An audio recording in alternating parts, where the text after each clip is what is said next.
بسم الله الرحمن الرحيم الحمد لله رب العالمين وأفضل الصلاة وتم التسليم على سيدنا محمد وعلى آله وصحبه أجمعين.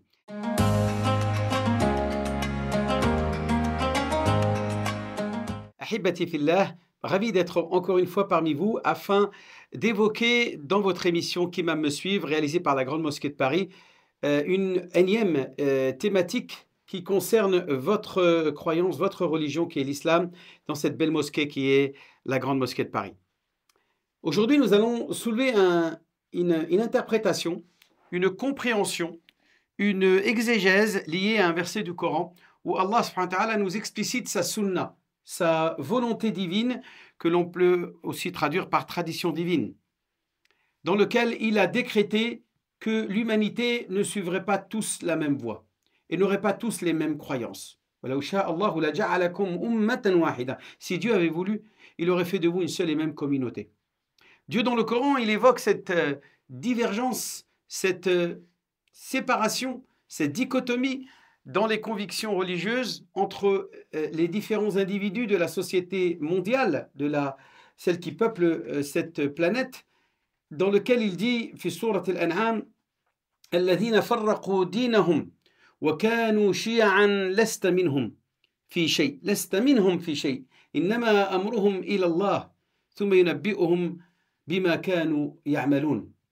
Dans cette sourate Al-An'am, Allah subhanahu wa ta'ala nous évoque cette divergence qu'il y a eu entre les différentes communautés religieuses qui ont traversé les siècles de l'humanité.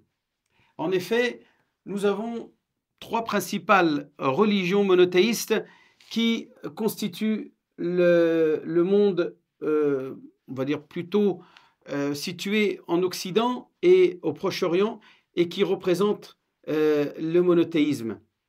Celui des Juifs, tout d'abord, pour respecter l'ordre chronologique, celui révélé au peuple d'Israël, qu'on appelle aujourd'hui la communauté juive, qui constitue environ une quinzaine à 16 millions d'individus dans le monde.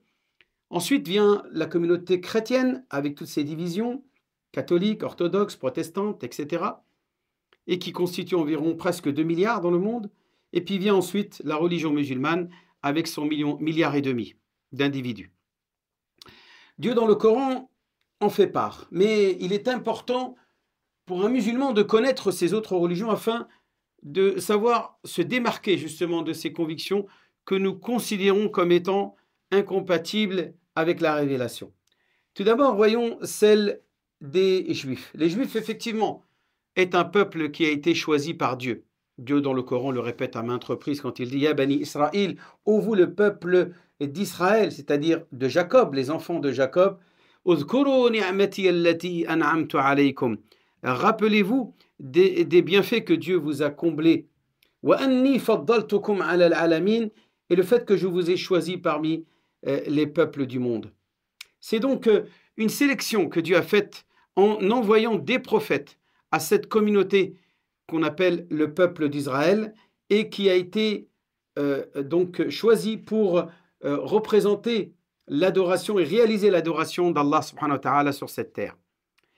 Néanmoins, Dieu a voulu ensuite élargir et universaliser cette adoration à tous les individus, à tous les fils d'Adam, afin que tous puissent avoir la chance de pouvoir faire partie de ceux qui auront droit à la félicité, à la miséricorde et pourquoi pas même accéder au paradis le jour de la résurrection.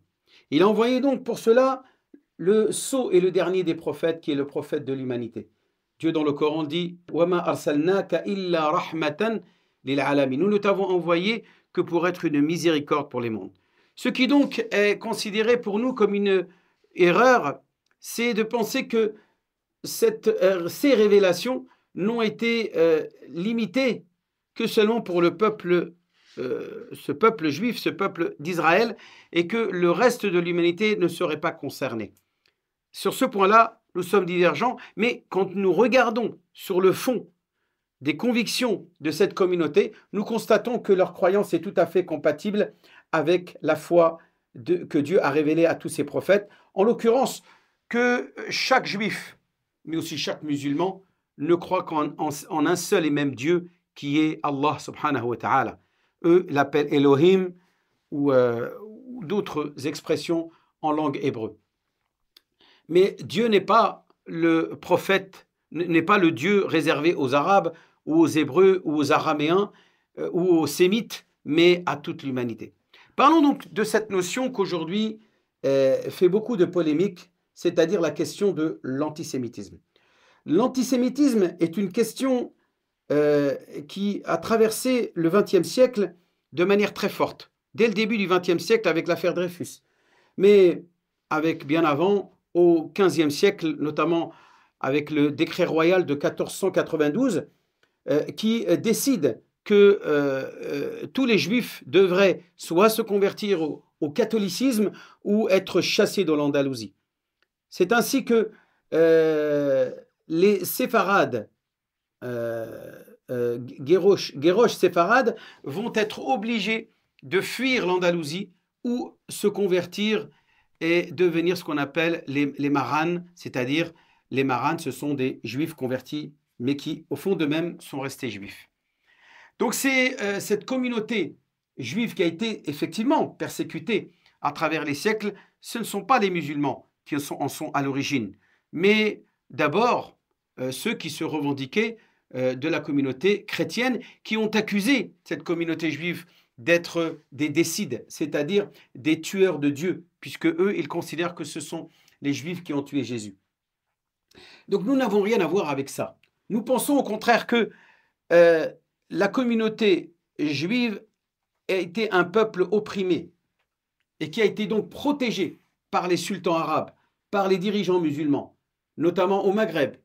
Et pendant toute cette période, les 800 années où ils ont vécu paisiblement en Andalousie musulmane et dans d'autres pays musulmans, et notamment dans le sultanat ottoman, où est-ce qu'ils ont pu se réfugier et trouver la paix et la sérénité.